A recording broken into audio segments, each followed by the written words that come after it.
Hey, FlimsyLunchTray here, and welcome to World of Warships. As in today's video, we're back in the Tier 10. We've had some featuring of Tier 5 ships lately, but today we are in Ranked on Trident in arms race mode. And this is the funnest ranked battle I've had this whole entire season so far for this ranked iteration, as this is happening in Silver League. And I was having a lot of good battles. This is actually on Monday, yesterday, when this battle happened, as I ranked out. Well, I say ranked out. I reached rank 1 in getting the Jolly Roger achievement because I wanted that silver permanent camouflage that you get awarded. Now, Salem, the heavy cruiser, is my most favorite heavy cruiser here in World of Warships for a lot of reasons you're going to see in this video, and I'm going to even throw that in on the end of this video as well. You'll see another video why this ship is, and I talk about its strengths, weaknesses, that kind of thing, as well as the upgrade commander build video, which I'll go ahead and throw the build that I have as of this video, which I think is the same as the upgrade commander build video on the right or left side of the screen here. Now we have some really intriguing things going on in this battle. As initially I had said I was going to go to E6, I believe it was, but then looking over to my left, as I'm also looking over to my right, I was looking to see who our teammates were, and seeing that there's a Des Moines, and I can't remember the other heavy cruiser off the top of my head, I didn't see a need to go to that rock, because naturally they're going to go both over there, and so I'm going to push up to the main island chain here, off the E5, E4 is kind of my main goal at this point in time. And this is a pretty strong positioning to move up to. Now, with the Salem, and one of the ways she differs from the Des Moines is that she only has an 8.5 kilometer radar. So immediately I go and start to slow down a little bit because the Shimakaze has appeared before us. And pretty typical in the arms race and rank that you're going to have a destroyer that just yellows for the buff, especially if it's a heal buff, which we're trying to kill the Shimakaze in time before he picks up, if it maybe gives our Daring a chance to go in and pick it up. But unfortunately, the Shimakaze player is going to pick it up, but it's going to cost him his life, which kind of sucks for the enemy team because now they're without a destroyer. And destroyers in ranked can have a massive impact in on the game, as well as cruisers, of course, if you're able to maintain your health pool towards the last half of the battle. So we have a bit of a tricky situation here. I have a main, quote-unquote, backing me up, but I had this main player in several battles afterwards and not too impressed. You're going to find out why I became not so impressed with him in this battle, because of his poor positioning and lack of being able to read the enemy team's positioning. So there is a Hanover and there's a Schlieffen that are going to be pushing up that 3-4 line. So I'm always utilizing, if you're playing ranked, hopefully this gives you a lot of details and information, but I'm always using those depth charge planes to read out the AA. I mean, it's pretty typical that secondary battleships don't really turn off their secondary AA because it turns them both off together. So I'm able to see when there's going to be a possible push coming and slobbing over the island, even though my radar isn't like a 10-kilometer radar like you have on Des Moines. But the 8.5 still works out really well because, honestly, there is an argument you could make, as well as I wish I had AP loaded there on that salvo, of having Hydro in ranked. Totally an option, but I have found that a lot of destroyer players are pretty careless around cruisers, especially Des Moines and Salems, and they're always running into the radar. So ideally I want to be able to open up a lot of distance here, because you can see our main is pushing right into 2 secondary battleships, and just because you have a super battleship doesn't make the the end result super if you're not a at least semi-competent player.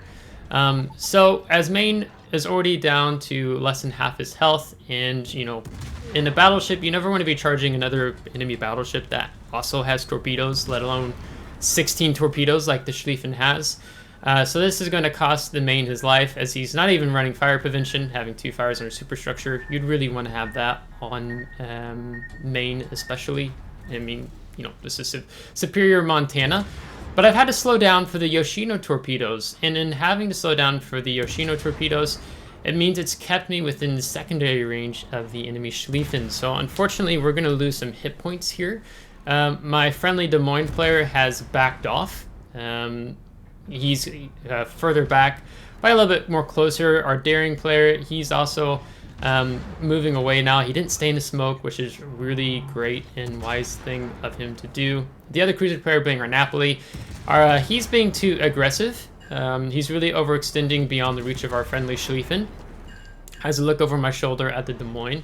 Now, one of the things, I'm not sure if this Des Moines player is doing on purpose, but it's actually a really smart idea to try doing ranked if you want to try to take some pressure off your teammates, and is kind of a lure, do a bait and switch where you're showing a lot of broadside and then turn out pretty quickly. So then the Schlieffen decides not to shoot me and instead go for the Des Moines. So that saves me from taking even more damage as I'm just waiting to use a super heal. Another one of the reasons why I kind of prefer taking Salem over Des Moines in ranked, especially just because you can take a lot more punishment. And it's Des Moines, this daring player. As we've lost our Napoli, enemy team loses the Schlieffen, we take it out. This daring player is awesome. He is a great example of being a team player in ranked and using his short burst smokescreen for us as a team. So really phenomenal play with him there. In the meantime, now the focus is coming down on our enemy Schlieffen. So that's going to be a problem for him because he's basically 1 versus 4 ships right now. As you're going to see here in a minute, he's going to pull the Hanover back from his push back to his spawn.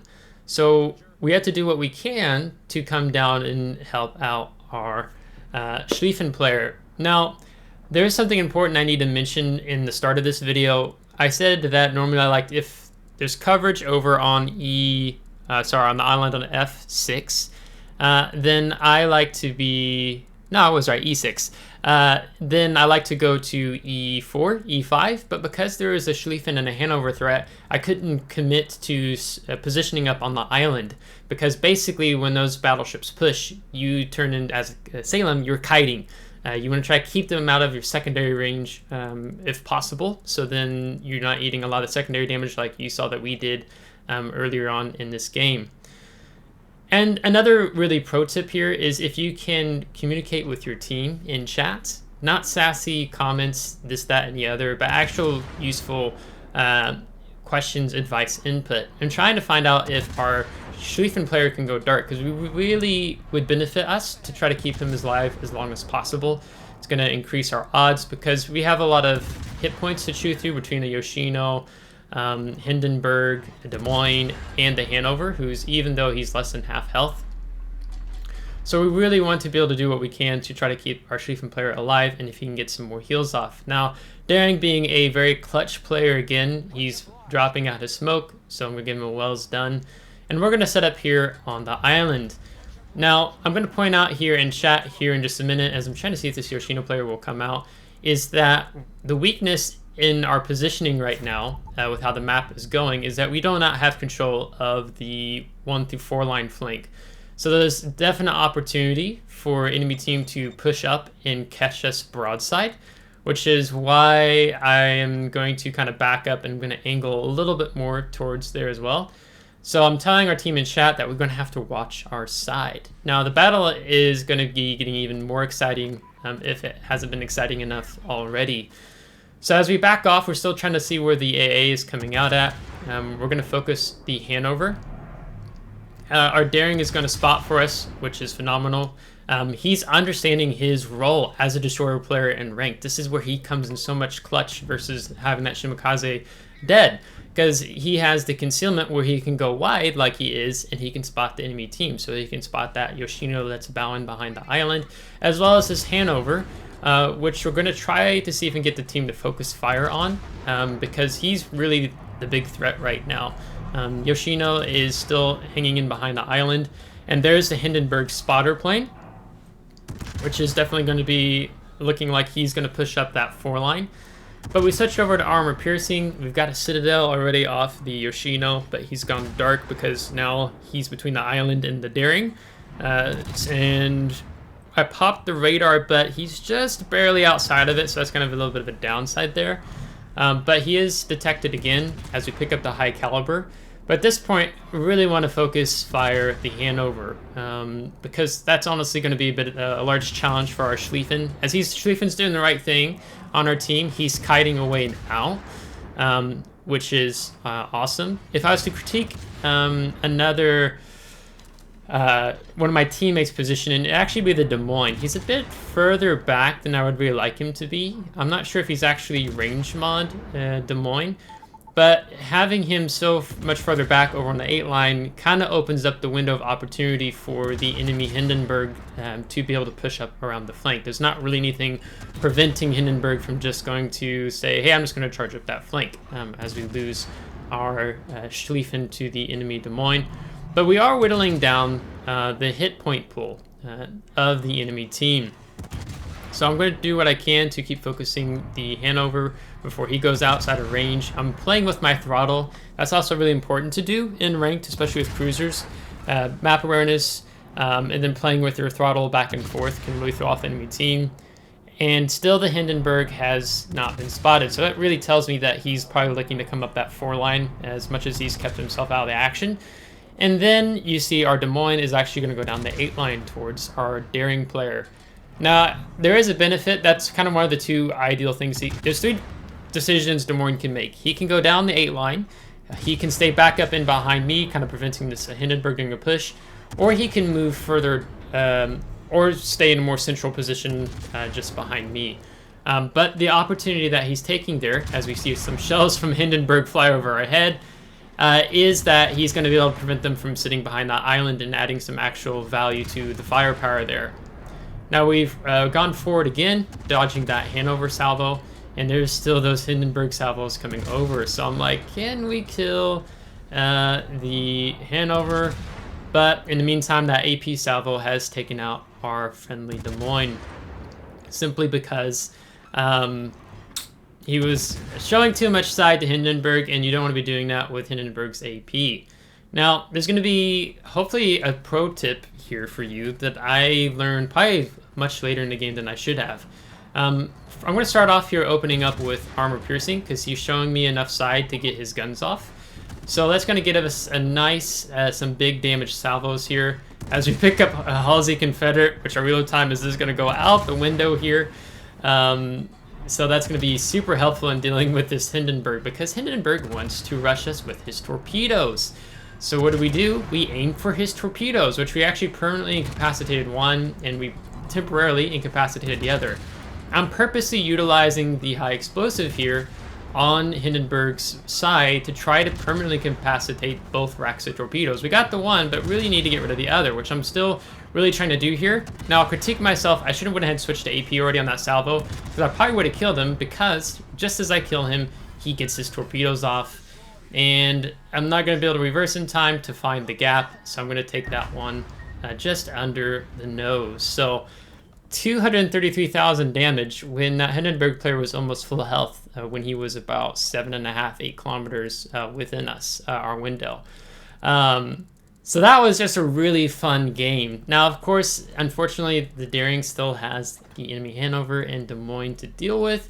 So this, I'm not saying this is one of my most favorite games I've had in ranked this season just because of the high damage, or maybe we get the win, or maybe we get the loss. It's actually just how close this battle was, and how much it required the map awareness, positioning. You felt like your decisions definitely had an impact on this game versus, I mean, I'm sure those of you who've been playing ranked this season have had a lot of lopsided matches, or just blowouts, which I have had my fair share, which is why I was initially playing with Minotaur, but then I was doing decent with it, but then I switched to Salem because Salem is one of the holders of one of my best tier 10 ranked ships in playing in the game, along with Moskva, Stalingrad, and Minotaur. Those are like my top 4 go-to ships in ranked, all of them super Unicum win rate status on those. Although I think most of the games I have on those 4 is probably on Salem and Minotaur. Yeah, Minotaur then Salem. So having a good chat with the enemy team here, that enemy Hindenburg Ironside, definitely played really well there. And having fun watching the enemy Des Moines player fire armor piercing at our daring player. When you're in Des Moines situation, you want to be using high explosive on destroyer, not armor piercing. So I'm going to ask our daring, I think I already did, does he have any smoke? Because he's really utilizing his rudder shift, which is why daring is one of my favorite tier 10 destroyers to also play in ranked, just because how maneuverable it is and just how much compatibility that destroyer has overall, including its repair party, which is common among a lot of tier 10 destroyers. But he continues to zig and zag, and then this is when he's going to eat it, because he's just turning back and forth. Maybe at some points you just want to kill your throttle, so on and so forth. But it's hard when you have a Des Moines with 2-kilometer radar hunting you down. So this is going to take us into the post-battle results, but this was when we saved our star at rank 2 here in the Silver League, and 233,000 damage between Confederate and High Caliber. We only got the 1 kill. It would have been nice to probably, try to help the team out and getting some more kills there, especially on that Hanover. That would have given our daring player a little bit better of a chance, but it's hard to take out a super ship that has just a lot of hit points in general. But topping the team out with 1,800 base XP on a loss. Actually really good there. Probably the game changer. There's probably like several game changers, but just having the main alive and not just throw away his ship at the beginning of the battle would have been really helpful, because you never rush in on secondary battleships when you're not a secondary battleship yourself. We took 97,000 damage with 1.8 million potential damage. A lot of damage divided up between our high explosive and armor piercing, because both are wonderful on the Salem. And then here you can see with premium account and a green economic booster, credit economic booster, where we end up landing. So that being said, this is a really fun battle despite it being a loss. It was, like I said in chat during the battle, I can't complain. It was just a really fun, really good close battle, where positioning was really vital. And typically in ranked, you're better off playing your carry ships. I mean, I think we've lost a good amount of veteran players in the game over the last 2 years, probably the last year in particular with subs. I mean, I've had Stalingrad player who just like, nope, there's a sub in this match, I'm just going to throw my ship away, which is really frustrating. But there's been a change in the player base. I think we've lost a lot more of the veteran players, so you see a lot more newer players in the game, which not saying that's a bad thing, or in ranked, but you can feel that there's a lot more lopsided whether you're in randoms or ranked these days, so it feels like there's more pressure to take your carry ships. And Salem is one of my favorite ships, and I play really well in her, so that's why I like playing her here in ranked. So I'll probably throw some videos in the background here as we wrap up the commentary of just some really funny things.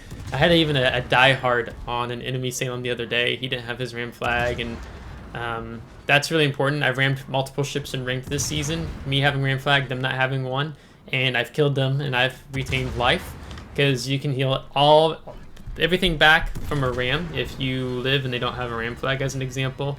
And also Juliet Charlie combat signals. I've detonated a fair amount of destroyers and other players who have just not been taking det flags.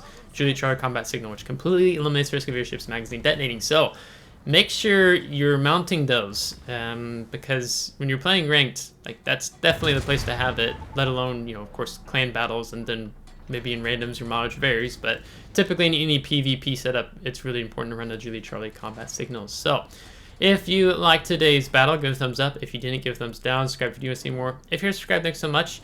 I really appreciate it, and thank you to my Patreon supporters as always. So until next time, take care.